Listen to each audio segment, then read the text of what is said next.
দেশের রাজনৈতিক ময়দানে নড়চড়, সমদূরত্বে থেকেও ঐক্য গড়ছে ইসলামী দলগুলো। আসন্ন নির্বাচনের আগে বড় রাজনৈতিক দলগুলোর সঙ্গে না জড়িয়েই নিজেদের শক্তি ও মূল্য বাড়ানোর কৌশল নিচ্ছে তারা।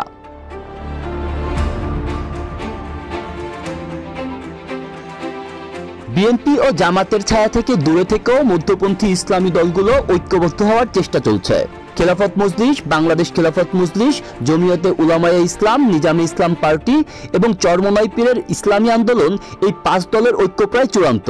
সিদ্ধান্ত হয়েছে প্রত্যেকটি আসনে একক প্রার্থী দেবে সমমনায় এই মৌচা। দেশপ্রেমিক ইসলামী জনতার প্রত্যাশা আছে যে সব কেন্দ্রে যেন একটা বাক্স থাকে। তবে রাজনৈতিক সমঝোতার পথ এখনো পুরোপুরি বন্ধ নয়।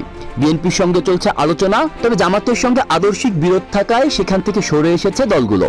এনসিপির সঙ্গেও রয়েছে যোগাযোগ, তবে ভোটের মাঠে দুর্বল হওয়ায় এখনো নির্ভরযোগ্য জোটসঙ্গী নয় তারা।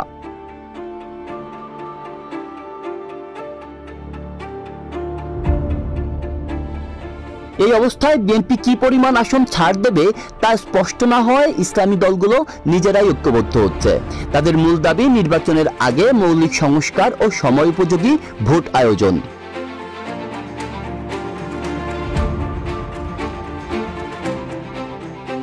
হেফাজতে ইসলাম ঘনিষ্ঠ দলগুলো চাইছে ইসলামপন্থী ভোট এক বক্সে আনতে।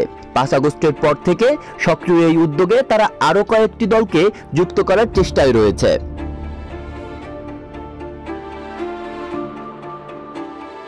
রাজনৈতিক বিশ্লেষকরা বলছেন এই ঐক্য শুধু আদর্শিক নয়, কৌশলগত। বিএনপির চেয়ে পিছিয়ে থাকা জামাতের কাছ থেকে 5 থেকে 10 আসন পাওয়ার চেয়ে বিএনপির কাছ থেকে 1-2টি আসন পাওয়াও বাস্তবিক ও সম্ভাবনাময় বলেই মনে করছে ইসলামপন্থীরা।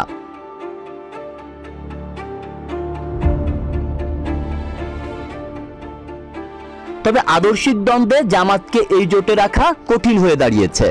দেওবন্দপন্থী কওমি মাদ্রাসার আলেমদের কাছে মওদুদি আদর্শ গ্রহণযোগ্য নয়, ফলে কেন্দ্রীয় পর্যায়ের জোট হলেও মাঠ পর্যায়ে সমঝোতা কঠিন। জোট গঠনের সিদ্ধান্ত নির্ভর করছে নির্বাচনের সময়সূচি, পরিবেশ ও বড় দলের অবস্থানের উপর। সবকিছু মিলিয়ে বলা যায় ইসলামী দলগুলোর একতা গঠনের এই প্রক্রিয়া দেশের রাজনীতিতে নতুন সমীকরণের তৈরি করছে। আব্দুল্লাহ রাফসান জনি, ঢাকা প্রকাশ।